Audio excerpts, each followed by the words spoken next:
And in this part हमें आज chapter finish करना है जिसमें कि हम पढ़ेंगे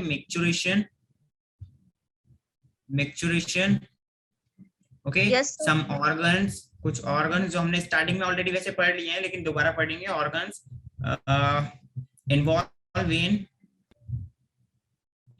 इन excretory system, okay, except kidney को छोड़ के जो और भी ऑर्गन्स एक्सक्रीटरी सिस्टम में इन्वॉल्व होते हैं थोड़ा उनके बारे में देखना है, और हमें एक्सक्रीटरी सिस्टम से related disorders, okay, and disorders, इतना पार्ट हमारे पास बचा है। And then this chapter is going to be over. और जो नेक्स्ट चैप्टर इसके बाद हम स्टार्ट करेंगे that is neural control and coordination, okay. Yes sir. Okay, so now let us start the mechanism of micturition. Just a minute, let me change the color. Okay, so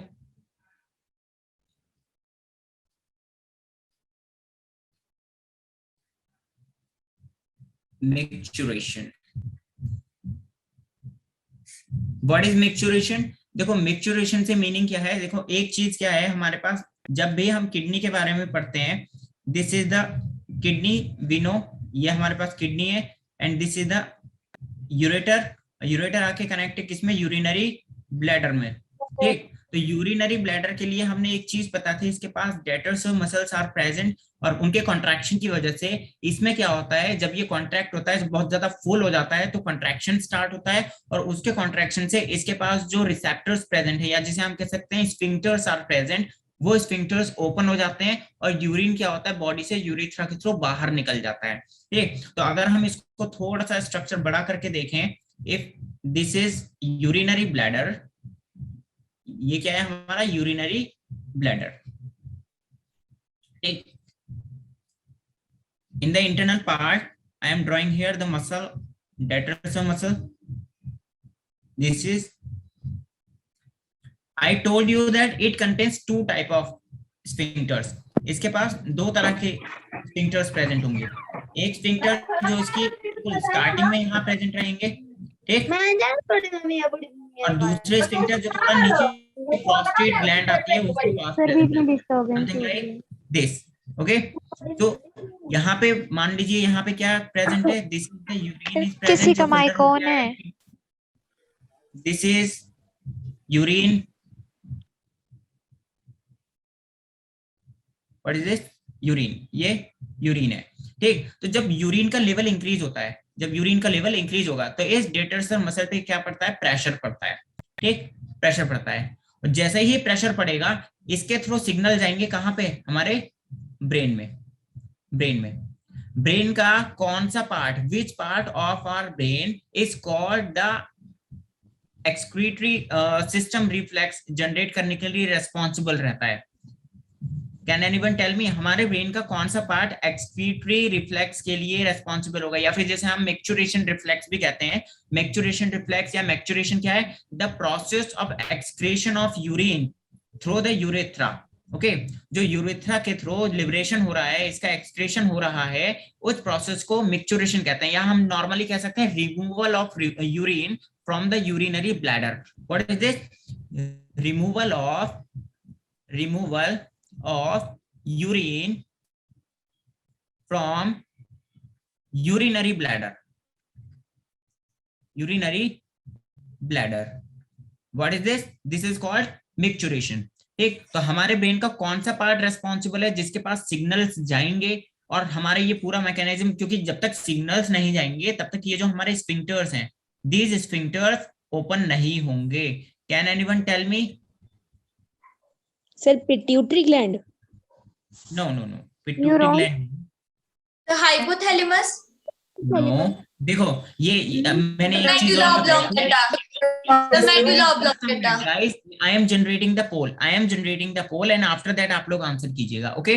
देखो एक चीज सुन लो पहले, क्या ये जो हमारे स्फिंक्टर्स हैं, these are the outer sphincters, ये हमारे सॉरी इनर स्फिंक्टर्स हैं, ये these are the inner sphincters and these are the outer sphincters, ठीक। जो इनर वाले हैं ये कैसे हैं,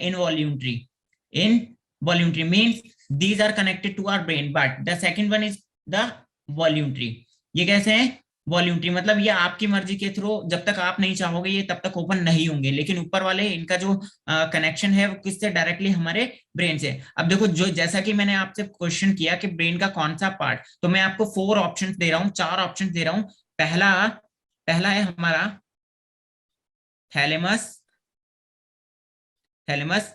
second is hypothalamus, the third is brainstem, brainstem, and the fourth is cerebellum. And now I am generating the poll. Okay, so you all have to answer with the poll. So are you ready, guys? Yes, sir. Okay. Yes, sir. Answer. You all have only 20 seconds for it.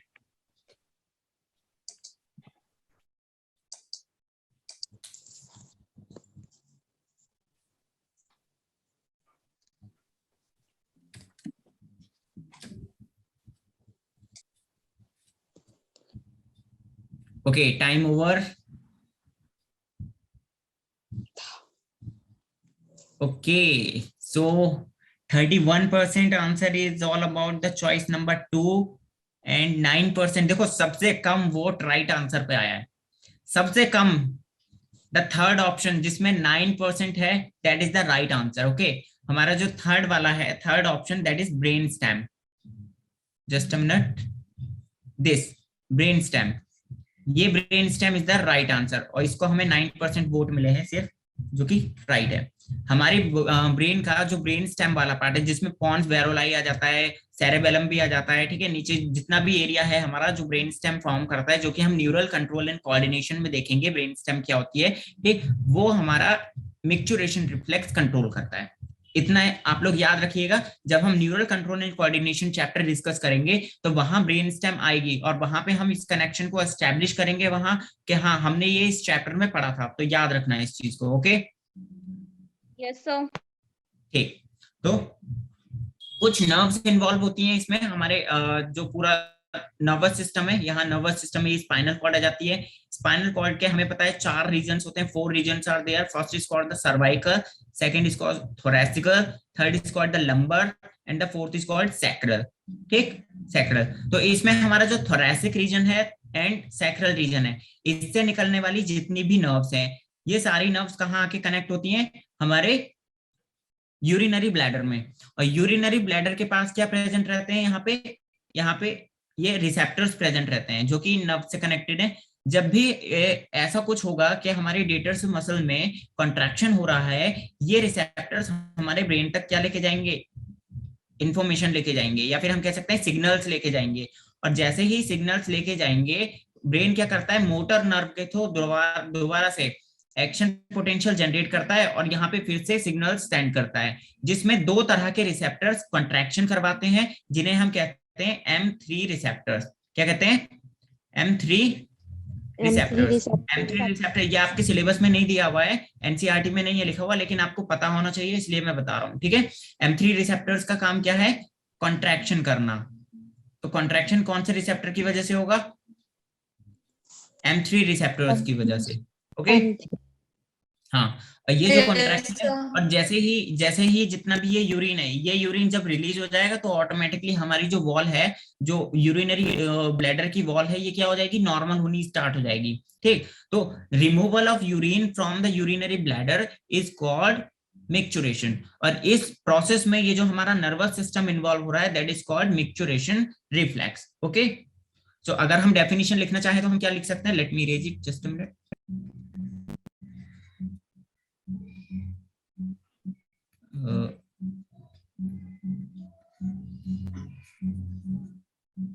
So the definition regarding this, we can write something like expulsion of urine from the urinary bladder.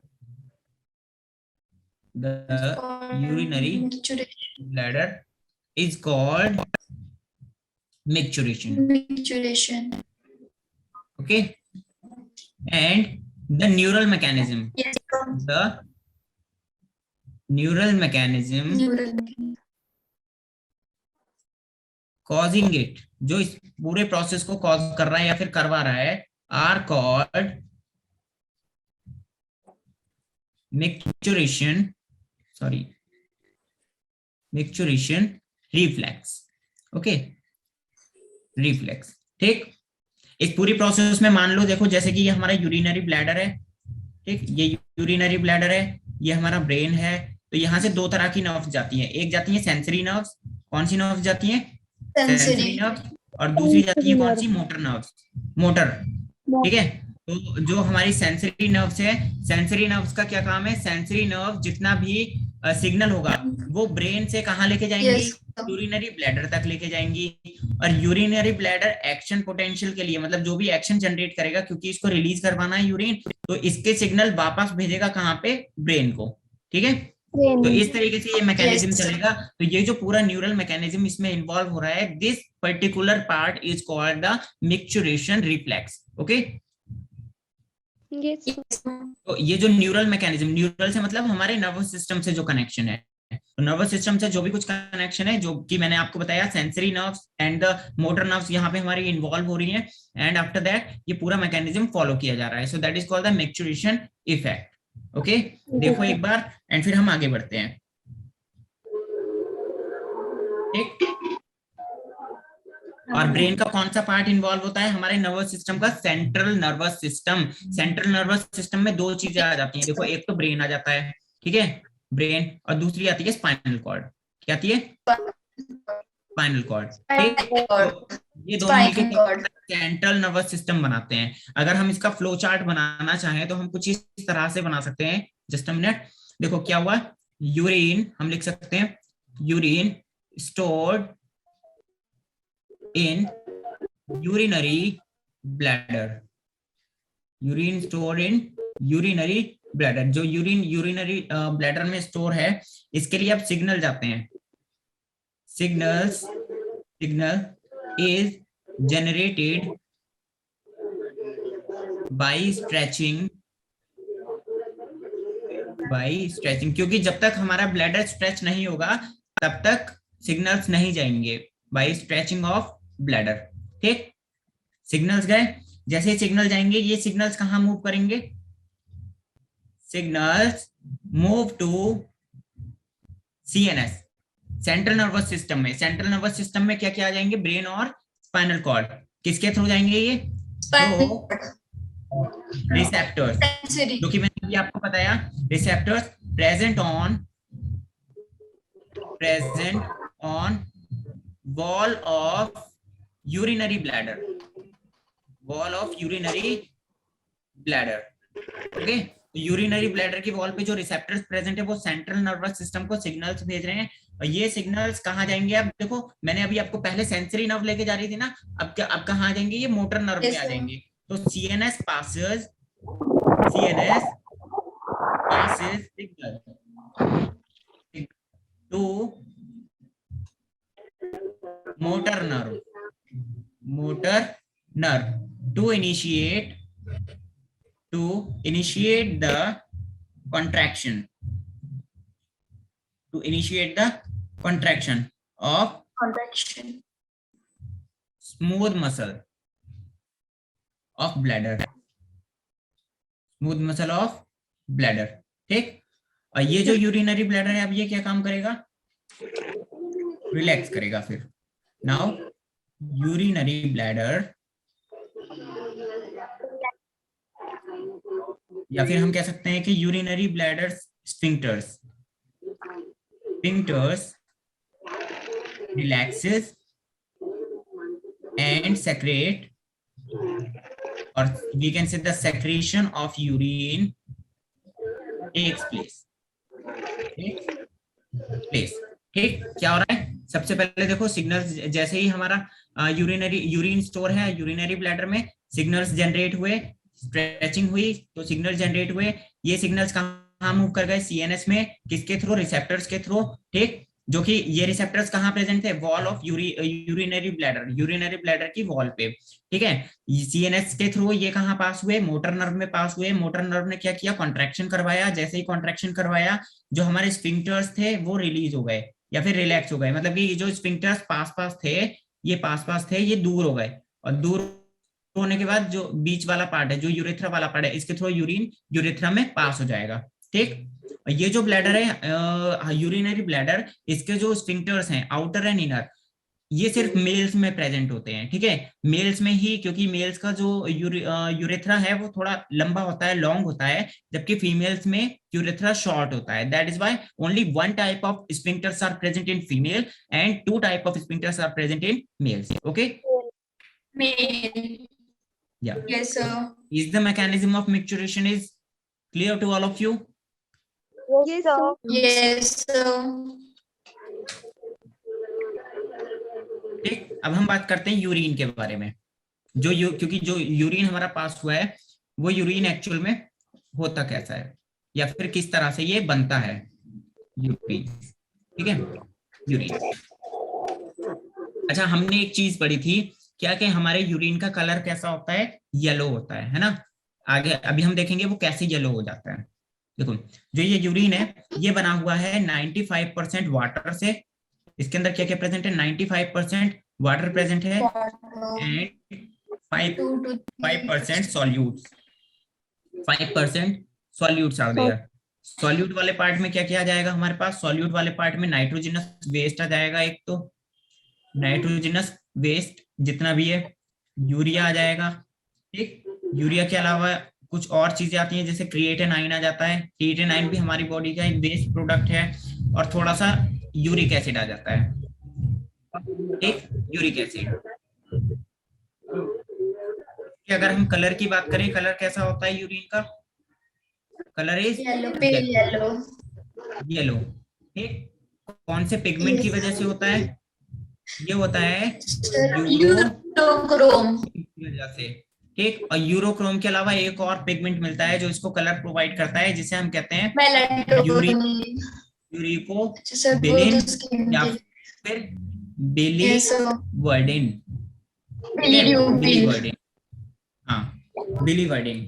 ठीक, yes sir.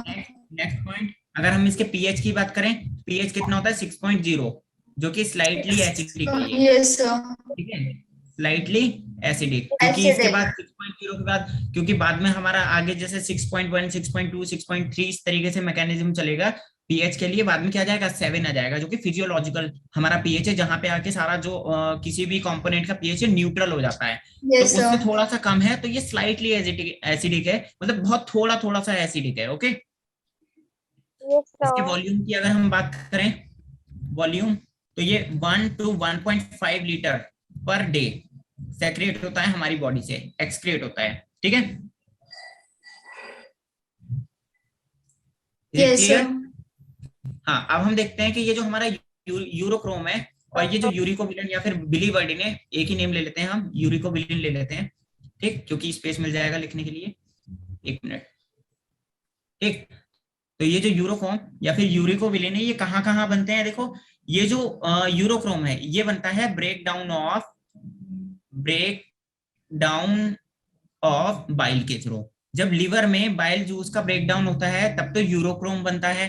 ठीक, और जब हमारे haemoglobin का break down होगा, HB haemoglobin का break down होगा, तब क्या बनेगा, यूरिकोबिलिन बनेगा। Is it clear? Yes sir. अब हम देखने वाले हैं कि हीमोग्लोबिन के ब्रेकडाउन से ये कैसे बनता है। ठीक, यस सर। अब देखो हमारे पास क्या है, ये हमारी है red blood cells. This is red blood cell. Red blood cells की जो लाइफ टाइम होती है, लाइफ लाइन होती है, कितनी होती है, 120 days. We know that 120 days. 120 days के बाद खत्म होनी स्टार्ट हो जाती हैं। जब ये खत्म होती हैं तो ये कहाँ जाती हैं, इनके पास दो ऑप्शंस होते हैं। देखो, एक होता है लिवर और दूसरा होता है स्प्लीन। Liver and spleen. तो लिवर में और स्प्लीन में क्या होता है इनका, हम कह सकते हैं break down. Okay, it destroy in spleen and as well as liver. ठीक, तो जब ये डिस्ट्रॉय होती है तो इनका जो हीमोग्लोबिन वाला पार्ट है, ये हीमोग्लोबिन 2 पार्ट्स में डिग्रेड हो जाता है या फिर ब्रेक डाउन हो जाता है 2 पार्ट्स में। एक तो इसका हीमी वाला part, heme, and second is the globin. ठीक है, heme and globin. Heme is the iron containing part, this is the iron containing part. Sorry, just a minute. This is the iron containing part and this is the protein containing part. ये हमारा protein वाला part है, protein containing part, ये हमारा protein वाला part है। ठीक, तो जब ये दोनों डिस्ट्रॉय, जब हीमोग्लोबिन का डिस्ट्रॉय होगा, हीमोग्लोबिन का ब्रेकडाउन होगा, तो हीमी वाला पार्ट जो कि आयरन कंटेनिंग पार्ट है और दूसरा हमारा ग्लोबिन वाला पार्ट जो कि प्रोटीन कंटेनिंग पार्ट है, दोनों अलग अलग हो जाएंगे। ठीक, तो ये जो हीमे वाले पार्ट हैं, आयरन के साथ में एक और चीज हमारी यहाँ पे ब्रेकडाउन होती है जिसे हम कहते हैं बिलीवर्डिन। क्या कहते हैं? बिलीवर्डिन। और बिलीवर्डिन के लिए हम एक एंजाइम देखते हैं, एक एंजाइम रिक्वायर्ड होता है जिस एंजाइम को क्या कहा जाता है? Oxygenase. That is called oxygenase. तो ऑक्सीजनेज की प्रेजेंस में हीमोग्लोबिन क्या करता है, जो हीमी पार्ट है हीमोग्लोबिन का, वो बिलीवर्डिन फॉर्म करता है। इतनी बात क्लियर है?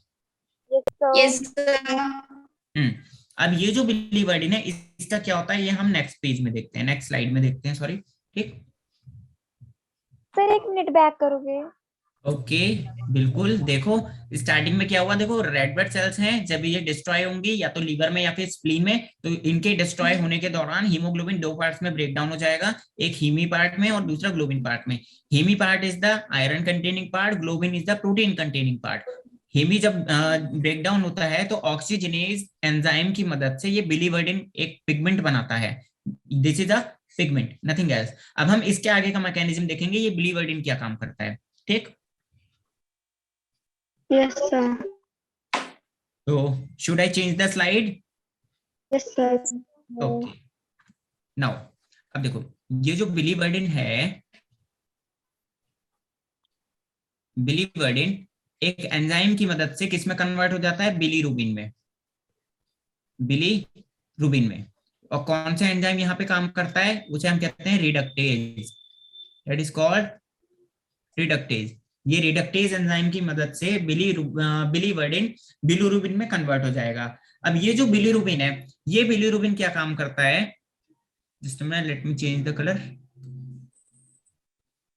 ये बिलीरुबिन वंस अगेन एल्ब्यूमिन की प्रेजेंस में कहा जाता है? लिवर में जाता है। कहा जाएगा ये? लिवर में, with the help of albumin.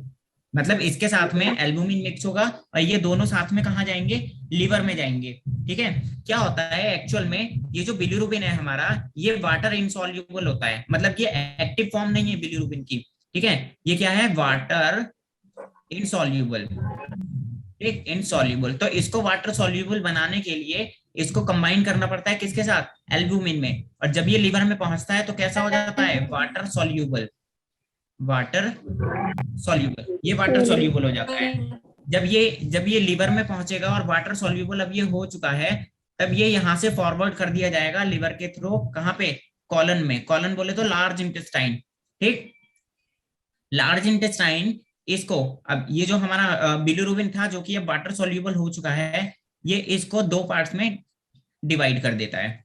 ठीक, कौन कौन से 2 पार्ट्स में डिवाइड करता है? The first part is called, just a minute, is called uricobilinogen. That is called uricobilinogen. Once again, this is inactivated form.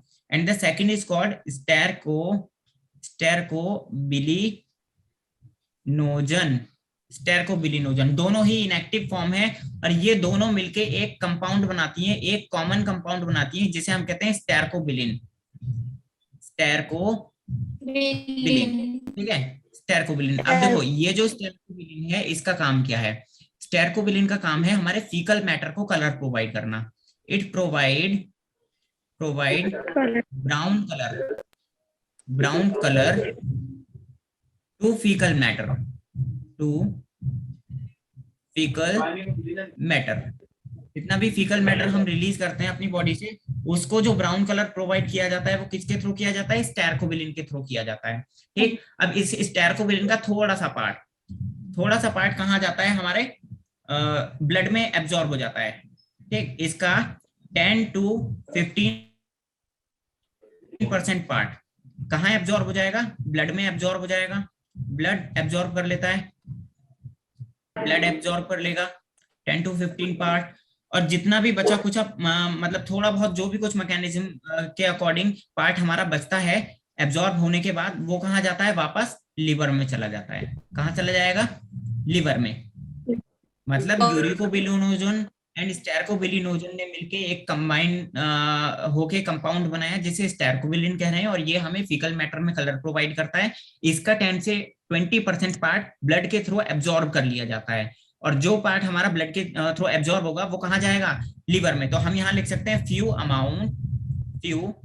Amount move to liver, liver में चला गया।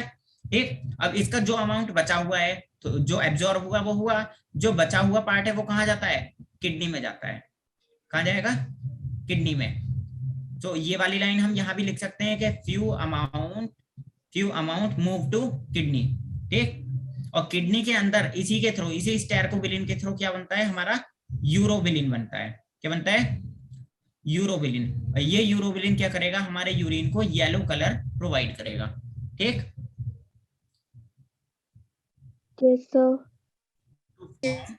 यूरोबिलिन, किडनी में यूरोबिलिन फॉर्म किया जाएगा with the help of stercobilin compound. तो हमारे जो faecal matter है उसको भी कौन कलर प्रोवाइड कर रहा है, स्टेरकोबिलिन। और स्टेरकोबिलिन जब किडनी में जाता है तो वो कन्वर्ट हो जाता है किसमें, यूरोबिलिन में। और यूरोबिलिन क्या है, हमारा एक ऐसा कंपाउंड है जो कि हमारे फीकल मतलब यूरिन को येलो कलर प्रोवाइड कर रहा है। Is it clear? Yes sir. इस प्रोसेस को एक बार फिर से देख लो स्टार्टिंग से। देखो रेड ब्लड सेल्स हमारी डिग्रेड हुई, ठीक, उसका हीमोग्लोबिन वाला पार्ट 2 पार्ट्स में डिग्रेड हो गया, उसका ब्रेकडाउन हुआ 2 पार्ट्स में, heme and globin. Heme iron containing part है, और ऑक्सीजनेज एंजाइम की मदद से बिलीवर्डिन बनता है हीमी के थ्रू। ग्लोबिन वाला पार्ट क्या है, ये डिस्ट्रॉय हो जाता है, ये डिस्ट्रॉय हो जाता है ग्लोबिन वाला पार्ट, इसका कोई काम नहीं है। ठीक, ये बिलीवर्डिन रिडक्टेज एंजाइम की मदद से बिलीरुबिन बनाता है, जो कि एल्बुमिन की प्रेजेंस में कहां पहुंचता है, लिवर में, और वाटर इनसॉल्युबल फॉर्म से सॉल्युबल फॉर्म में कन्वर्ट हो जाता है। लिवर इसे फॉरवर्ड कर देता है कॉलन बोले तो लार्ज इंटेस्टाइन में। लार्ज इंटेस्टाइन में ये बिलिरुबिन कन्वर्ट होता है स्टेरकोबिलिन एंड यूरिकोबिलिन में, और ये दोनों मिक्स होके एक कॉमन कंपाउंड बनाते हैं जिसे कहते हैं स्टेरकोबिलिन। और ये स्टेरकोबिलिन फीकल मैटर को कलर प्रोवाइड करता है। इसका थोड़ा सा पार्ट 10 to 15% पार्ट ब्लड के थ्रू एब्जॉर्ब कर लिया जाता है, जो कि कहाँ पहुंचता है, लिवर में, और थोड़ा सा पार्ट कहाँ पहुंच जाता है, किडनी में। और किडनी में जितना भी पार्ट इसका पहुंचेगा वो क्या बनाएगा, यूरोबिलिन बनाएगा, जो कि यूरिन को येलो कलर प्रोवाइड करेगा। Is it clear to all of you? Yes sir. Yes sir. एक बार ओबीसी वाली स्लाइड दिखा दो। Previous slide, look at that.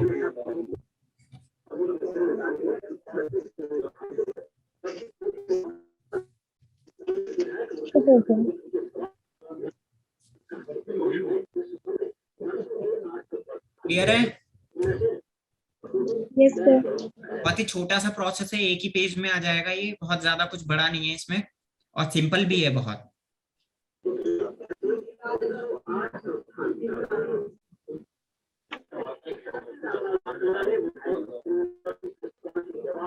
ठीक, आगे बढ़ते हैं हम अपने नेक्स्ट पॉइंट पे।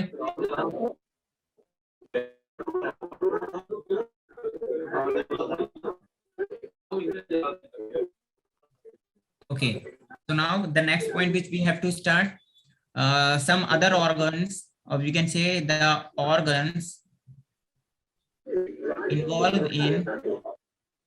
involved in excretory system,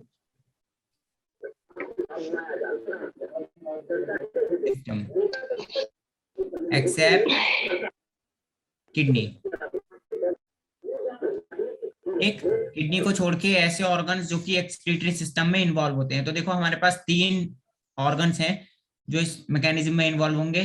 सबसे पहला है लंग्स, ठीक, दूसरा है स्किन, ठीक, lungs, skin and liver. Okay, lungs क्या काम करते हैं, removal of carbon dioxide. Carbon dioxide हमारी बॉडी के लिए बहुत ज्यादा क्या है, टॉक्सिक है। अगर बहुत ज्यादा अमाउंट में ये हमारी बॉडी में रहेगी तो क्या होगा कि कार्बन मोनोऑक्साइड ये अगर हीमोग्लोबिन के साथ मिक्स हो गई तो कार्बन मोनोऑक्साइड बनाना शुरू कर देगी, जो कि एक जहरीली गैस है और वो हमारी मौत भी हो सकती है। तो हमारे लंग्स टोटल कितनी carbon dioxide per minute release करते हैं? 200 ml। 200 ml carbon dioxide per minute हमारे लंग्स के थ्रू रिलीज की जाती है। Okay, to prevent this condition of carbon monoxide. Okay, Yes, sir. Is it clear? Yes sir. Skin में हमारे दो पार्ट्स इन्वॉल्व होते हैं। पहला, एक तो sweat glands, sweat glands, and the second one is called the sebaceous gland, sebaceous glands. ठीक है, स्वेट का काम क्या होता है? स्वेट का रिलीजमेंट, स्वेट का सेक्रेशन। ठीक, और स्वेट किससे मिलके बना होता है? NaCl plus urea plus lactic acid, lactic acid, ये तीन कंपोनेंट्स के थ्रू हमारा स्वेट बना होता है। ठीक, नेक्स्ट, सेबेशियस ग्लैंड क्या काम करते हैं? Sebaceous gland removal of oily substances, oily substances या फिर जितना भी ऑयल हमारी स्किन में अंदर प्रेजेंट है उसको रिलीज करवाने का काम करते हैं। और उसी ऑयल के साथ में कुछ अदर जितने भी नाइट्रोजनस वेस्ट प्रोडक्ट्स होते हैं वो बॉडी से एक्सक्रेट आउट हो जाते हैं। आपने देखा होगा कभी कभी फेस पे बहुत ज्यादा ऑयल सा फील होता है कि हाँ फेस पे बहुत ऑयली ऑयली फील हो रहा है। वो क्यों होता है? क्योंकि हमारी जो सेबेशियस ग्लैंड है बॉडी में जितना एक्सेस अमाउंट में ऑयल प्रेजेंट है उसको रिलीज करवा देती है।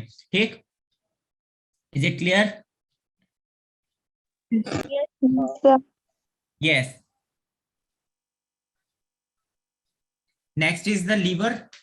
देखो लीवर क्या काम करता है? लीवर हमारे बाइल कंटेनिंग पिगमेंट्स रिलीज करता है, बाइल कंटेनिंग पिगमेंट्स रिलीज करता है। ठीक है, अभी जो हमने पीछे मैकेनिज्म पढ़ा था इस यूरिन वाले में, जो यूरिन फॉर्म हो रहा था उस यूरिन के मैकेनिज्म में बीच में लीवर आया था, ध्यान दिया हो तो आया था ना यहाँ पे Yes, sir. जो लीवर आया है। तो लीवर में यहाँ पे जो बिलीरुबिन जब लीवर में आता है तो इसके अंदर बाइल सॉल्ट्स मिल जाते हैं क्योंकि ये इनसॉल्युबल है। ठीक है, इसको सॉल्युबल बनाने के लिए इसके अंदर क्या मिलते हैं? Bile salts. ठीक है, बाइल सॉल्ट, और ये सारे बाइल सॉल्ट इसको सॉल्युबल बना देते हैं। उसके बाद ये कॉलन में जाता है। ठीक, वाटर सॉल्युबल बनाते हैं और ये उसके बाद कॉलन में जाता है ताकि ये एब्जॉर्ब हो सके। और जितना एब्जॉर्ब हो जाएगा उसके बाद जिसका इसका बचा कुचा जितना भी मैटर है वो हमारे किडनी में फॉरवर्ड कर दिया जाएगा। ठीक है, तो हमारा लीवर क्या काम कर रहा है? एक तो बाइल कंटेनिंग पिगमेंट्स प्रोड्यूस कर रहा है जिसके थ्रू हमारा बिलीवर्डिन जैसे कंपोनेंट्स बन रहे हैं। Formation of bilirubin and biliverdin. और ये दोनों ही पिगमेंट्स कहाँ से निकल रहे हैं? एक तो हमारा यूरिन के साथ एक्सक्रीट आउट हो जाता है और दूसरा फीकल मैटर के साथ एक्सक्रीट हो जाता है जो कि स्टेरकोबिलिन या में कन्वर्ट हो जाएगा और फीकल मैटर को कलर प्रोवाइड करेगा तो ऑटोमेटिकली उसी के साथ भी रिलीज हो जाएगा। ठीक, is it clear everyone? Yes sir. Yes. Okay, now अब हम डिस्कस करने वाले हैं कुछ excretory disorders of excretory system. Just a minute.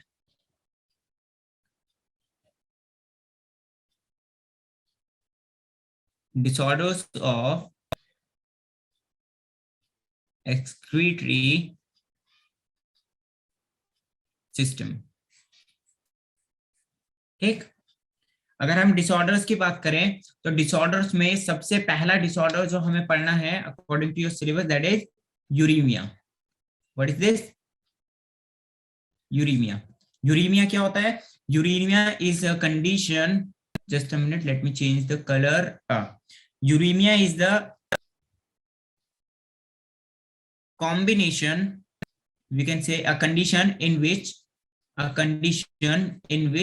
urine, or we can say the urea combined with blood। ये एक ऐसी कंडीशन है जिसमें जो यूरिया है वो हमारे ब्लड के साथ कंबाइन हो जाता है और जैसे ही यूरिया ब्लड के साथ कंबाइन होगा तो उसको हम कहते हैं मल फंक्शनिंग ऑफ किडनी। मतलब किडनी अपना फंक्शन प्रॉपर करना नहीं, मतलब प्रॉपर फंक्शन किडनी का नहीं होगा, उसमें किडनी एबनॉर्मली फंक्शन करेगी, ठीक, जिसके थ्रू हमारी किडनी का फेलियर भी हो सकता है, मतलब this process it will lead to kidney failure. Kidney failure, हमारी किडनी काम करना बंद भी कर सकती है, ठीक, अगर ये जो यूरिया है इसको नहीं निकाला गया तो इस यूरिया को निकालने के लिए एक प्रोसेस होती है ट्रीटमेंट के तौर पर, जिसे हम कहते हैं क्या, हीमोडायलिसिस। क्या कहते हैं? हीमोडायलिसिस। हीमोडायलिसिस। तो हीमोडायलिसिस में क्या किया जाता है, एक्चुअल में मान लो ये आपका हाथ है, ठीक है, ये हाथ है, तो हाथ हाथ की जो एक नर्व होती है या आर्टरी ले सकते हैं हम, जैसे कि एक आर्टरी ली जाएगी, इस आर्टरी को कनेक्ट किया जाएगा एक पंप के थ्रू, यहाँ एक पंप के थ्रू कनेक्ट किया जाएगा जो कि फर्टिलाइजर होगा, और इसके अंदर कुछ आप कह सकते हैं एंटी कोगुलेंट्स मिलाए जाते हैं। एंटी कोगुलेंट्स क्या होते हैं, ऐसे कंपोनेंट्स होते हैं जो ब्लड का क्लॉट नहीं बनने देते। देखा आपने एक चीज देखी होगी, जैसे कि आपका जो ब्लड है आपकी बॉडी के बाहर आ जाए, है ना, मान लो कहीं पर चोट लगी, चोट लगने के बाद आपके ब्लड ऑटोमेटिकली बाहर आ जाता है, कुछ टाइम बाद देखते हो वो सूख जाता है ना, उसका क्लॉट बन जाता है। तो ऐसे ही जब बॉडी के बाहर ब्लड आएगा तो उसका क्लॉटिंग होनी स्टार्ट हो जाती है, तो उस क्लॉटिंग से बचने के लिए इसके अंदर एक एंटी कोगुलेंट मिलाया जाता है, यहाँ पे एक एंटी कोगुलेंट मिलाया जाता है जिसे कहते हैं हिपैरिन। क्या कहते हैं? हिपैरिन। ठीक, हिपैरिन मिला दिया जाएगा, उसके बाद इसको एक दूसरे चैम्बर से कनेक्ट किया जाएगा, एक दूसरा चैम्बर जिसके अंदर ये ब्लड सारा स्टोर होता रहता है।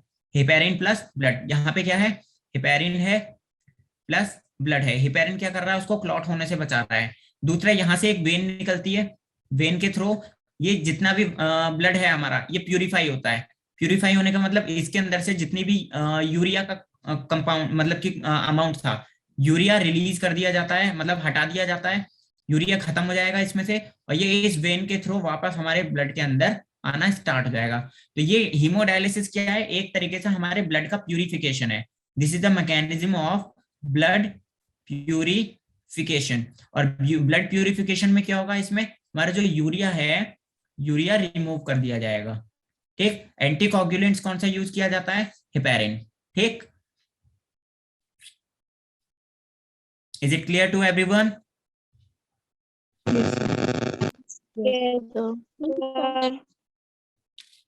The next process is kidney transplantation. Excuse me, sir. Yes.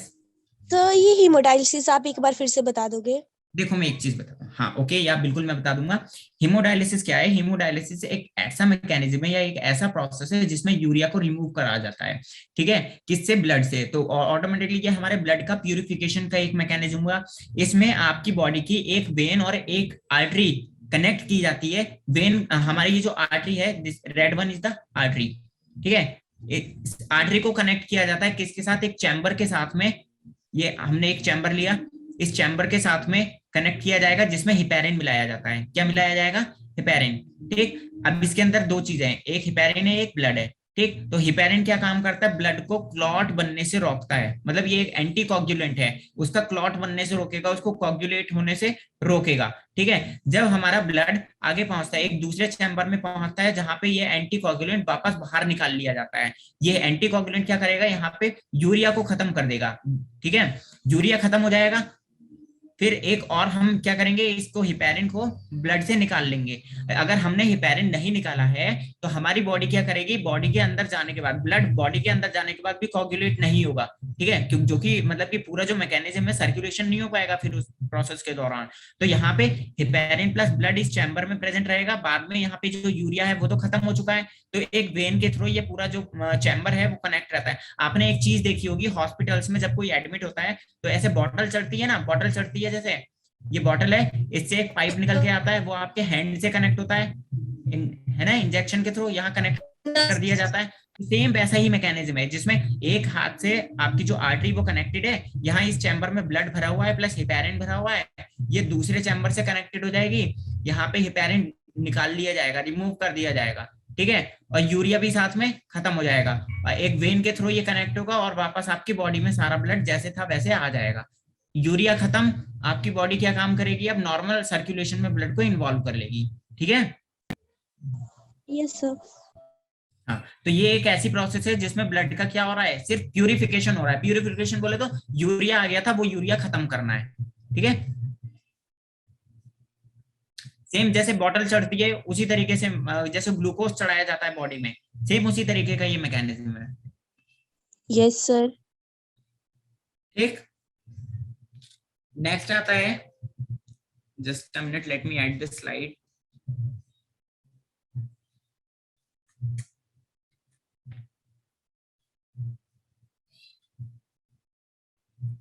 Okay, the next mechanism is renal caliculi, neck disorder actually, sorry, renal caliculi। renal caliculi क्या है? देखो renal caliculi का मतलब होता है स्टोन, है ना? क्या होता है? स्टोन। आपने एक चीज सुनी होगी, किडनी में स्टोन बन जाते हैं, है ना? ये स्टोन किस चीज के बनते हैं? Yes, sir. ऑक्सीलेट्स के बनते हैं, ऑक्सीलेट्स के। ऑक्सीलेट्स क्या होते हैं? ऐसे सब्सटेंसेस होते हैं जो कि मतलब कि हमारी किडनी एक्सेप्ट नहीं कर पाती है। और ऑक्सीलेट्स, जैसे हमने एक चीज सुनी है कि जो टोमेटो होता है, टोमेटो नहीं खाना चाहिए जब किडनी में स्टोन होते हैं। क्यों नहीं खाना चाहिए? क्योंकि उसके पास होता है ऑक्सैलिक एसिड। कौन सा एसिड प्रेजेंट होता है? Oxalic acid. और किडनी ये ऑक्सैलिक एसिड मतलब फिल्टर नहीं कर पाती है। जब ये फिल्टर नहीं कर पाएगी तो नेफ्रॉन्स के बीच में ये ऑक्सैलिक एसिड के छोटे छोटे पार्टिकल्स रह जाएंगे और वहां पे ये इकट्ठा होकर स्टोन बनाना शुरू कर देंगे, जिन्हें हम ऑक्सलेट्स कहते हैं नॉर्मली। ठीक, किससे बने? ये ऑक्सैलिक एसिड से बने हुए हैं। ठीक, तो इसके लिए, स्टोन के लिए हम एक वर्ड यूज कर सकते हैं क्या? और यहाँ दूसरे इनसॉल्युबल होता है, दिस इज इनसॉल्युबल। ये वाटर के साथ में या यूरिन के साथ में कभी मिक्स नहीं हो सकता। लेकिन ये कंडीशन जो आती है स्टोन वाली, ये आती किस वजह से? ये आती है डिहाइड्रेशन की वजह से। किसकी वजह से? डिहाइड्रेशन। डिहाइड्रेशन बोले तो बॉडी में पानी की कमी की वजह से। अगर आप पानी पीना कम कर दोगे या आपकी बॉडी को प्रॉपर अमाउंट में वाटर नहीं मिलेगा तो हमारी किडनीज क्या काम करेंगी? हमारी बॉडी ऑक्सीलेट्स बनाना शुरू कर देगी, जिससे किडनी के जो नेफ्रॉन्स हैं वो फिल्ट्रेशन का मैकेनिज्म स्लो कर देंगे। और जैसे फिल्ट्रेशन का मैकेनिज्म स्लो होगा, हमारी बॉडी क्या काम करेगी? क्योंकि वाटर की कमी तो ऑलरेडी है, ऑलरेडी डिहाइड्रेट हो रही है ना बॉडी, पानी की कमी हो रही है। तो ऐसे में अगर किडनी ज्यादा फंक्शन करेगी, ज्यादा फिल्टर करेगी, तब तो और भी ज्यादा कमी हो जाएगी। तो हमारी किडनी क्या काम करती है? अपने नेफ्रॉन्स को बोलती है कि भाई थोड़ा कम कर दो फिल्ट्रेशन, और अभी हम क्या करेंगे? हम स्टोन बनाना शुरू करेंगे, जिससे ये इंसान पानी पीना शुरू करेगा। और जब पानी पीना शुरू करोगे तो ये जितने ऑक्सीडेट्स हैं फिल्ट्रेशन के दौरान पानी के साथ में बॉडी से रिमूव हो जाएंगे। तो जिन लोगों के किडनी में स्टोन बनते हैं उनको बोला भी जाता है कि जितना ज्यादा हो सके उतना पानी पियो, है ना? क्योंकि जितना ज्यादा पानी होगा उतनी ज्यादा फिल्ट्रेशन चलेगी, उतने ही ज्यादा हमारे जितने भी ऑक्सीलेट्स हैं उनके पार्टिकल्स ब्रेक होते रहेंगे, टूटते रहेंगे, और सारे के सारे स्टोन्स पानी के साथ में रिमूव भी हो जाएंगे।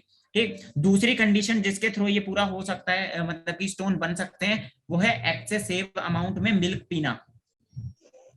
एक्सेसिव अमाउंट में मिल्क पीना, एक्सेसिव मिल्क इनटेक जिसे हम बोल सकते हैं, है ना? अगर आप बहुत ज्यादा मिल्क पीते हैं, बहुत ज्यादा अमाउंट में मिल्क पीते हैं, तब भी किडनी में स्टोन बन सकते हैं। क्यों?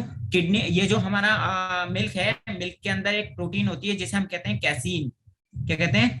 कैसीन। और ये कैसीन क्या करती है? पैरा कैसिनेट बनाती है, पैरा कैसिनेट किडनी में। तो मिल्क के थ्रू जितने स्टोन्स बनते हैं उन्हें हम कहते हैं पैरा कैसिनेटेड स्टोन्स। ठीक, तो कैसीन के थ्रू ये कैसीन प्रॉपर्ली डाइजेस्ट नहीं हो पाती है और फिल्ट्रेशन के दौरान ये किडनी के नेफ्रॉन्स में अटक जाती है और वहां पे पैराकैसिनेट में कन्वर्ट हो जाएगी। मतलब ये तो डाइजेशन के दौरान ही पैराकैसिनेट में कन्वर्ट हो जाती है और कहाँ चली जाती है? फिल्ट्रेशन के लिए किडनी में। लेकिन किडनी इसको फिल्टर ही नहीं कर पाएगी प्रॉपरली, तो वहां पे इसके स्टोन्स बन जाएंगे।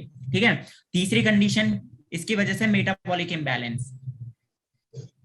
मेटाबॉलिक इम्बैलेंस की वजह से भी किडनी में स्टोन बन सकते हैं।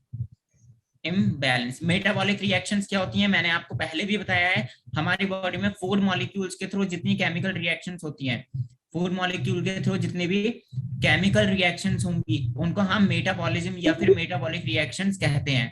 ठीक है, तो अगर ये डिसबैलेंस चल रहा है पूरा, आपकी बॉडी की केमिकल रिएक्शंस डिसबैलेंस चल रही हैं, प्रॉपर्ली नहीं चल रही हैं, तो वहां पे आपकी किडनी में स्टोन्स बनने स्टार्ट हो जाएंगे। ठीक, उसकी वजह से भी। Next,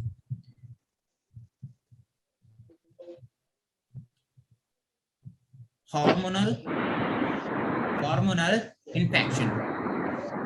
hormonal infection, hormonal infection का मतलब है आपकी बॉडी का जितना भी हार्मोनल मैकेनिज्म है, जितने भी हार्मोन्स हैं, वो काम करना या बहुत ज्यादा ऑपोजिट करते हैं, मतलब बिल्कुल ही जैसे वो काम करते हैं उससे बहुत ज्यादा कम काम करें, प्रॉपर काम ना करें, ठीक है। तो हार्मोनल इन्फेक्शन की वजह से भी ये किडनी में स्टोन बन सकते हैं, क्योंकि हमें एक चीज पता है क्या, हमने जब लास्ट टाइम लेक्चर लिया था तो उसमें हमने कुछ हार्मोन्स पढ़े थे, एंटी डायूरेटिक हार्मोन है ना, बेजोप्रेसिन भी कहा जाता है जिसको। इसके अलावा और भी जितने हार्मोन्स इंक्लूड होते हैं इस पूरे मैकेनिज्म में, आर्टेरियल एंटी फैक्टर, तो उनकी जो फंक्शनिंग है अगर स्लो हो गई, ठीक, तो यहाँ पे स्टोन्स वाली हमारी पूरी, मतलब कह सकते हैं कि स्टोन्स बनने स्टार्ट हो जाएंगे, फॉर्मेशन स्टार्ट हो जाएगा, ठीक। तो स्टोन्स क्या है हमारे, stones are insoluble, just a minute let me read, these are nothing but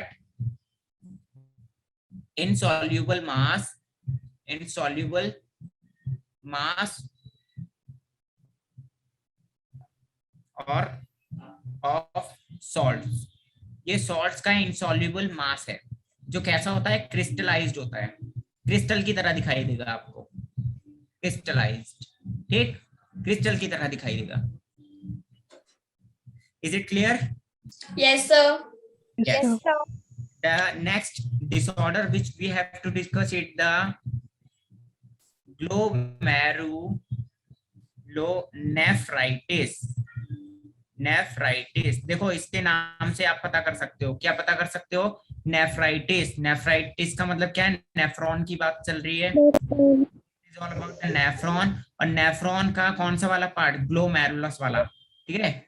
glomerulus वाला पार्ट क्या कर दे, इन्फ्लेमेट हो जाए। इन्फ्लेमेट मतलब इसमें इन्फेक्शन हो जाए, इन्फ्लेमेट हो जाए। So glomerulonephritis is nothing but the inflammation, just a minute, inflammation of glomeruli। Glomeruli, ये जो हमारा ग्लोमेरुलस होता है ना, कौन सा वाला, ये हमारा बोमेन्स कैप्सूल, ठीक है, और इसके अंदर ये ग्लोमेरुलस, टफ्ट ऑफ कैपिलरीज, इसके अंदर किसी तरह का इन्फेक्शन हो जाए जिससे फिल्टर होना बंद हो जाएगा, पूरा जो इतना भी मैकेनिज्म था, प्लाज्मा था हमारा, प्लाज्मा फिल्टर होना बंद हो जाएगा। तो this inflammation of glomeruli is called the glomerulonephritis. Nephron का ग्लोमेरुलस इन्फेक्टेड हो चुका है, प्रॉपरली वर्क नहीं कर रहा है, ठीक। Yes, sir. Yes, sir. Clear? Yes, sir. अच्छा, कल हमने एक हार्मोन पढ़ा था जिस हार्मोन का नाम था एंटी डायूरेटिक हार्मोन, क्या नेम था, Antidiuretic hormone. हाँ ये वाला ADH, एंटी डायूरेटिक हार्मोन। अगर हमारी बॉडी में इसका लेवल बहुत ज्यादा कम हो जाए, डेफिशिएंसी हो जाए इसकी, तो हमें एक बीमारी हो जाती है जिसे हम कहते हैं डायबिटीज मेलिटस। क्या बोलते हैं, Diabetes mellitus. Diabetes insipidus, diabetes insipidus हो जाएगी। और अगर हमारे ब्लड में, ठीक, या फिर हम कह सकते हैं यूरिन में ब्लड मिलना स्टार्ट हो जाएगा, ठीक है, जिससे हमारी डाईयूरेसिस वाली कंडीशन आती है, डाईयूरिया कहते हैं जिसे, डाईयूरिया, ठीक। अगर डाईयूरिया कंडीशन अगर हमारी बॉडी में आती है तो उस डाईयूरिया कंडीशन को हम कहते हैं diabetes mellitus. Just a minute, let me write it once again. Diuria, या फिर डाईयूरिया के अलावा एक और वर्ड यूज किया जाता है, दैट इज पॉलीयूरिया, ठीक। तो पॉलीयूरिया के अंदर हमारी बॉडी का जो ब्लड है और जो यूरिन है उसके अंदर कीटोन बॉडीज मिलनी स्टार्ट हो जाती हैं। सो क्या कह सकते हैं हम इसको, कीटोन बॉडीज इन यूरिन, ठीक, यूरिन में कीटोन बॉडीज बननी स्टार्ट हो जाएंगी, जैसे हम क्या बोलेंगे, डायबिटीज मेलिटस, ओके। इसमें एक हार्मोन यूज में लाया जाता है जिसे हम कहते हैं इंसुलिन, उसको मतलब कि प्रिवेंट करने के लिए, जो कहाँ से रिलीज होता है, पैंक्रियाज से रिलीज होता है, जो हम कहाँ पढ़ेंगे आगे, हमारा जो चैप्टर आएगा केमिकल कंट्रोल एंड कोऑर्डिनेशन, उसमें हम देखेंगे, और डाइजेस्टिव सिस्टम में भी उसका रोल है, ठीक।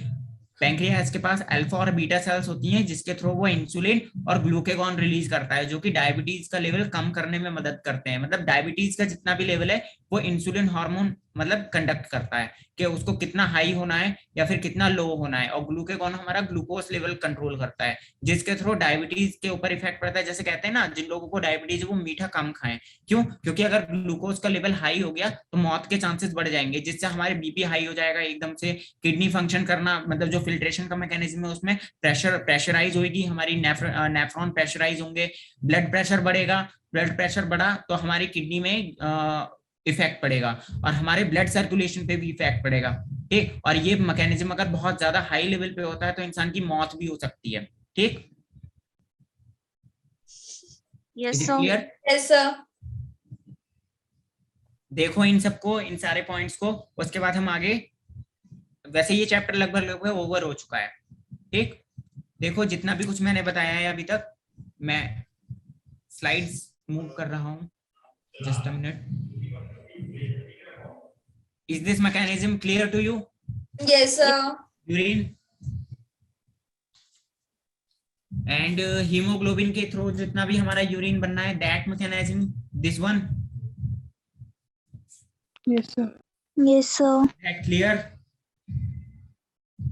Yes, sir. What about this? Yes, sir. Yes sir. And I am moving to micturition part as well. Is that clear? Yes, sir. Micturition क्या होगा? सिग्नलिंग का खेल है सारा। ठीक है, Yes, sir. Removal of from urinary bladder. हाँ। देखो अब एक चीज और याद रखो, मैंने जैसा कि अभी आपको बताया कि जो हमारी डायबिटीज मेलिटस वाली जो कंडीशन आएगी, जिसमें जैसे जब यूरिन के साथ में ये जो कीटोन बॉडीज मिलती है ना, देखो कुछ टर्म्स आपको याद रखने हैं। मैं इसको यहाँ से रिमूव करके एक नई स्लाइड पे लिख रहा हूँ, क्योंकि नीचे जगह नहीं है, सब कुछ आपका एक ही जगह आ जाएगा फिर।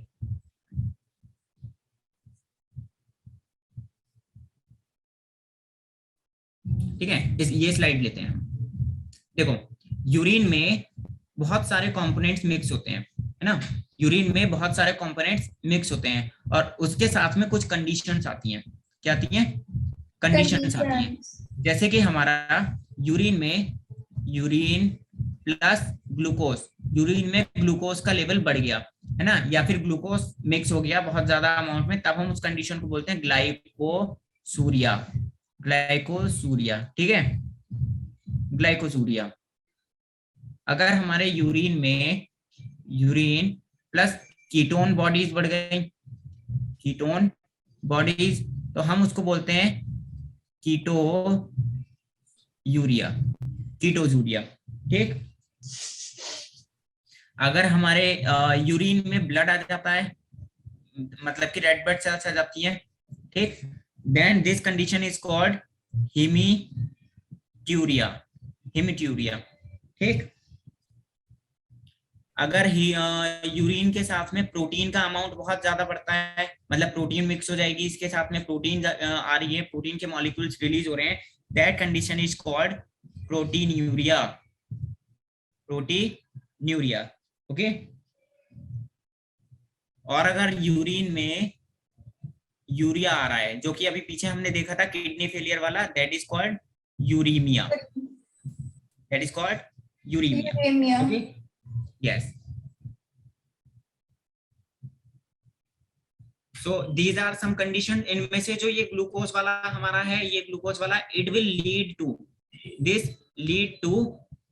डायबिटीज मेलिटस, क्योंकि ग्लूकोज हमारा जो पैंक्रियाज है वही तो कंट्रोल कर रहा है ग्लूकोज का लेवल, और इंसुलिन उसको कम करता है। जब ग्लूकोज आता है वहां पे ये पूरा जो है हमारा डायबिटीज मेलिटिस कर सकता है। कुछ हमारे ये जो कीटोन बॉडीज हैं ये भी इन्वॉल्व होती है डायबिटीज मेलिटिस के मैकेनिज्म में, लेकिन glucose plays a very important role in that. Okay, Yes, sir. Is that clear? Yes, sir. So, और अगर एक चीज और, अगर देखो रेड ब्लड सेल्स आ गई, अगर रेड ब्लड सेल्स की जगह हम व्हाइट ब्लड सेल्स ले लें, यूरिन में अगर व्हाइट ब्लड सेल्स भी आ जाती हैं, तब हम उसे कहते हैं पाईयूरिया, पाईयूरिया। ठीक, yes, sir. Is that clear to all of you? Yes, Yes, sir. sir. Okay, देखो एक बार सब चीजें, अब मैं आप लोगों से क्वेश्चंस करूंगा, पोल जनरेट करूंगा और आपको आंसर करना है पोल में। Okay, sir. Yes. Okay Yes, sir. Yes, sir.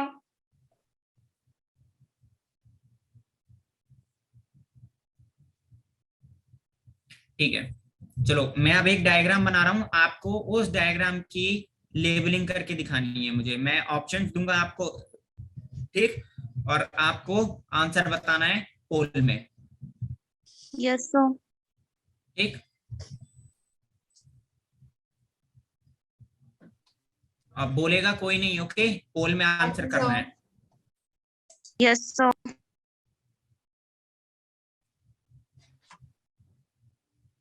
ठीक, this is A, this is B, okay, and this is C. Options are, आपको मैं ऑप्शंस दे रहा हूं 1 2 3 एंड 4, जिसमें कि A B and C, A B and C, A B and C, and once again यहाँ पे last वाला option होगा आपका नन ऑफ दीज का, ठीक है, नन ऑफ दीज का। सो Yes. ई के लिए मैं इफरेंट आर्टेरियोल, ठीक, B is glomerulus and C is Bowman's capsule. Second option is afferent arteriole, glomerulus and Bowman's capsule. A is Bowman's capsule, B is glomerulus and C is proximal convoluted tubule. Now I am generating the poll and you all have to answer, okay? Yes, sir.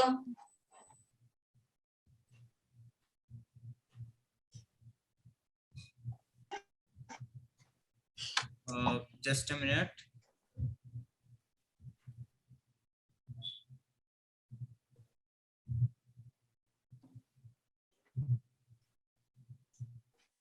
Excuse me, sir. Yes. Sir, Bowman's capsule नहीं होना था. What? Sir, glomerulus की जगह Bowman's capsule होना था. I have generated the poll, okay? You all have only 20 seconds. Okay, I am ending the poll. So the choice 2, 38%, choice 2 को आप लोगों ने ज्यादा वोट्स दिए हैं। देखो ये क्या है हमारा, B part is, Yes, sir. The Bowman's capsule आपने लिखा ही Yes. नहीं है. बोमेंस कैप्सूल लिखा नहीं है मैंने, ये लिखा तो है बोमेंस कैप्सूल। Sir, B option. अच्छा अच्छा, सॉरी, बी ऑप्शन में बोमेंस कैप्सूल नहीं आया। Oh Yes, sir. Sorry, just a minute. So देखो, हाँ ये हमारा एफरेंट आर्ट्रियोल है, देखो यहाँ ब्लड का फ्लो देखो, ये एफरेंट आर्ट्रियोल हो गया, ये हमारा क्या हो गया, ग्लोमेरुलस, ठीक, and B Yes, option sir. क्या है हमारा, बोमेंस Capsule. कैप्सूल, ठीक। अगर हम देखें तो A is efferent arteriole, B is यहाँ पे आना चाहिए था, ये ऑपोजिट हो गया, वाइस वर्सा, ठीक, यहाँ पे Bowman's capsule and C is glomerulus, glomerulus, something like this, okay. Yes, sir. Yes, sir. Bowman's capsule and this is glomerulus, okay.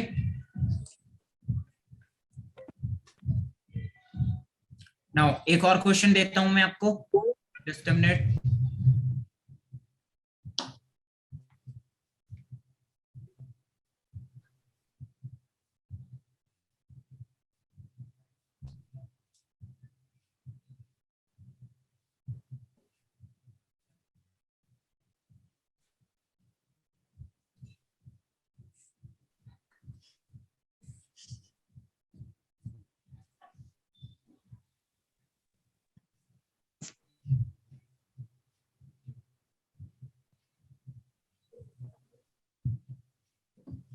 This is A, this is B and this is C, ठीक है। देखो options are something like 1 2 3 and 4, जिसमें कि ए जो है आपका वो क्या है,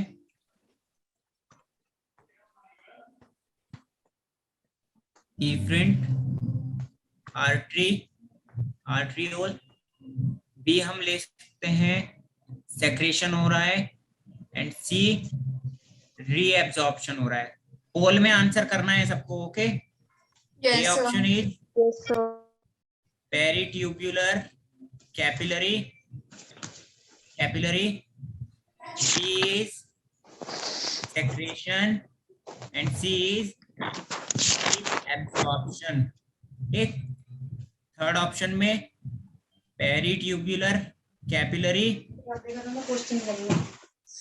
B is reabsorption and the C is secretion, and the fourth is none of the above, okay। कुछ अजीब लग रहा है मैंने। Now I am generating the poll।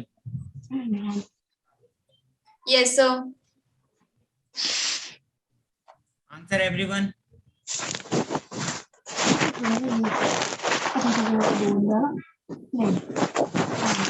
ध्यान नहीं है क्वेश्चन में, अब भी गलत आंसर कर रहे हैं कुछ लोग। आई एम एंडिंग द पोल। वाह, मतलब इतना बताने के बाद भी अभी भी आप लोगों के आंसर्स गलत हुए हैं। कौन कौन है ये? 4 लोगों ने चॉइस 2 को आंसर किया है, एंड चॉइस 3 में 5 स्टूडेंट्स ने, चॉइस 4 में ओनली 1 स्टूडेंट ने, और चॉइस 1 में 12 स्टूडेंट्स ने। अरे भाई ये क्या करूं मैंने कितना बताया था आप लोगों को, ये जो ट्यूबुलर, ये जो आर्टरी है हमारी इफरेंट वाली, जब हमारा ट्यूबुलर सेक्रेशन होता है या फिर रीएब्जॉर्प्शन होता है, वहां ये पेरीट्यूबुलर आर्टरी में कन्वर्ट हो जाती है, ठीक हो जाती है, ठीक है। और यहाँ पे क्या हो रहा है? रीएब्जॉर्प्शन हो रहा है, यहाँ पे हो रहा है सेक्रेशन। अब भी गलत आंसर कर रहे हो। बहुत कॉमन सी चीज है ये तो। इसका आंसर सी है, थर्ड वाला। और 1 आंसर कौन है? ये किसी ने किया है 1 आंसर? 55% स्टूडेंट ने 1 आंसर किया है। वाह सर, बीच में डिस्टर्बेंस बहुत होती है। क्या डिस्टर्बेंस होती है बताइए? सर, पीछे से आवाजें आती हैं, किसी का माइक ऑन होता है तो। अच्छा, आज से सब लोग अपने माइक ऑफ करेंगे, और जिसको कुछ पूछना होगा या तो चैट बॉक्स में या फिर जब माइक ऑन करके तब पूछना, ठीक है। अब आपकी प्रॉब्लम सॉल्व हो गई होगी। बाकी जितना मैंने अभी तक बताया है उसमें ये चीज बहुत कॉमन सी थी। जो एफरेंट आर्टरियोल है ये कब कब होती है? ये एफरेंट आर्टरियोल तो जब हम ग्लोमेरुलस देखते हैं तब वहां जिक्र किया था मैंने। यहाँ से एफरेंट वाली आती है, यहाँ से एफरेंट वाली आती है, ठीक है। और जब ये आगे चल के प्रॉक्सिमल कन्वोल्यूटिव ट्यूब्यूल से मिलेगी, ये प्रॉक्सिमल कन्वोल्यूटिव ट्यूब्यूल से मिलेगी, तब हम ये चौड़ी हो जाती है, थोड़ी थिक हो जाती है, इसका डायमीटर थिक हो जाता है, जिसे पेरीट्यूबुलर कैपिलरी कहते हैं हम, ठीक है। तो ए इज पेरीट्यूबुलर कैपिलरी। हाँ, लेकिन अगर ये नहीं होती, ये इतना डायग्राम आपका बना हुआ होता, यहाँ पे रीएब्जॉर्प्शन और सेक्रेशन का मैकेनिज्म शो नहीं किया हुआ होता, तब आप इसको क्या कंसीडर करते? इफरेंट आर्टरियोल, और ऊपर वाली को एफरेंट, ठीक है। Yes yes sir. हाँ पूछिए।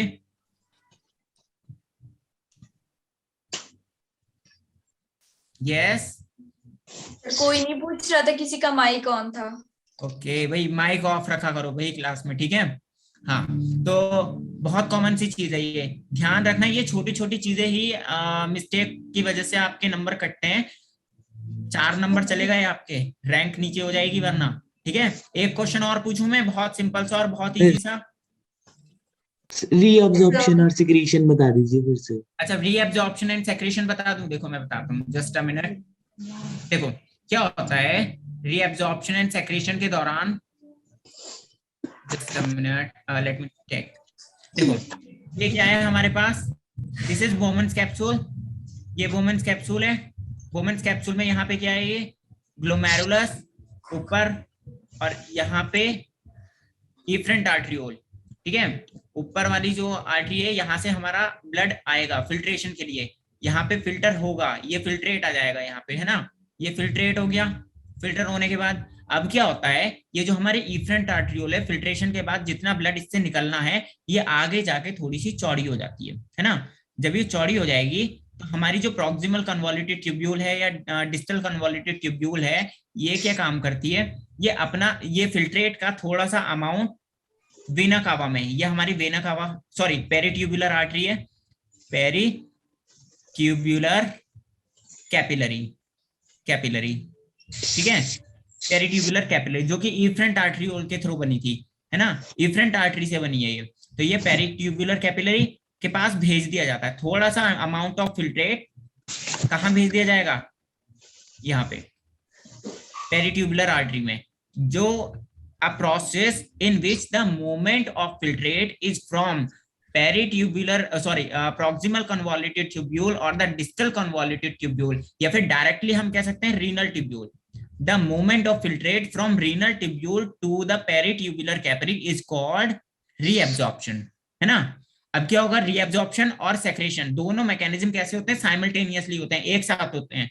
जैसे रीएब्जॉर्प्शन होगा वैसे ही सेक्रेशन भी होगा, ये भी कुछ ना कुछ इसको भेजेगा, है ना, ये भी कुछ ना कुछ इसको भेजेगा। तो पेरिट्यूबुलर आर्टरी से जब हमारा जितना भी मैटर है फिल्ट्रेट का थोड़ा सा अमाउंट कहाँ जाएगा, रीनल ट्यूब्यूल में जाएगा, that process is called secretion. ये कुछ इस तरह से है जैसे कि आपने अपनी फ्रेंड को एक चॉकलेट दी, ठीक है, आपने अपने फ्रेंड को क्या दी, चॉकलेट दी, और आपकी फ्रेंड ने सोचा यार मुझे भी कुछ ना कुछ देना चाहिए, तो उसने भी आपको एक चॉकलेट दे दी साइमल्टेनियसली, एक साथ, इधर आपने दी उधर उसने भी आपको एक चॉकलेट दे दी। तो ये वही वाला मैकेनिज्म है, जैसे ही रीएब्जॉर्प्शन होगा वैसे ही सेक्रेशन भी हो जाएगा एकदम, और दोनों एक साथ होते हैं, हमेशा ये याद रखना। एनसीईआरटी की लाइन है कि reabsorption and secretion happens simultaneously और अकर्स साइमल्टेनियसली, दोनों एक साथ होंगे। ऐसा नहीं है कि पहले रीएब्जॉर्प्शन हुआ बाद में सेक्रेशन होगा, तो नहीं हो सकता, दोनों एक साथ होंगे, ठीक है। तो जब पेरिट्यूबुलर आर्टरी से रीनल ट्यूब्यूल से पेरिट्यूबुलर कैपिलरी में फिल्ट्रेट आ रहा है, that is called the reabsorption. जब पेरिट्यूबुलर कैपिलरी से फिल्ट्रेट कहाँ जा रहा है, रीनल ट्यूब्यूल में, दैट इज कॉल्ड सेक्रेशन, ठीक है। सर तो पिछले क्वेश्चन में तो सेकंड ऑप्शन करेक्ट नहीं होना था। देखो यहाँ देखो, ए में हमारी पेरिट्यूबुलर आर्टरी आ गई, है ना, बी पोर्शन में क्या हो रहा है, बी पोर्शन में रीएब्जॉर्प्शन हो रहा है, यहाँ देखो बी पोर्शन में रीएब्जॉर्प्शन हो रहा है, जबकि थर्ड वाले में ऑप्शन सही है हमारा बी, और सी में क्या हो रहा है, सेक्रेशन हो रहा है, यहाँ देखो, ठीक है। यहाँ पे देखो आप, यहाँ पे भी आप में से कुछ लोगों ने थोड़ा डिसबैलेंस हो गए थे, लेकिन ठीक था, मोस्ट ऑफ स्टूडेंट्स के आंसर सही थे। ये क्लियर है सभी लोगों को? Yes sir. है ना, बाकी सब तो क्लियर होगा। अब कल हम लोग अपना एक नया चैप्टर स्टार्ट करेंगे, मैं कल थोड़े से क्वेश्चंस और लेके आऊंगा, पहले क्वेश्चन सॉल्व करेंगे और उसके बाद एक नया चैप्टर स्टार्ट होगा, neural control and coordination. Is it clear? Yes, sir. So thank you everyone for joining me. मिलते हैं कल एक नए चैप्टर के साथ। Thank you, sir. Welcome class. Thank you, sir. Thank you, sir. Chat में भी कुछ लोगों ने आंसर किए हैं, वाह, ठीक है, कोई नहीं, चलो बाय स्टूडेंट्स, कल मिलते हैं फिर। Okay, sir. Bye. Bye. Good night. Bye. Bye. Good night, sir. Good night, sir. Good night, sir. Good night everyone.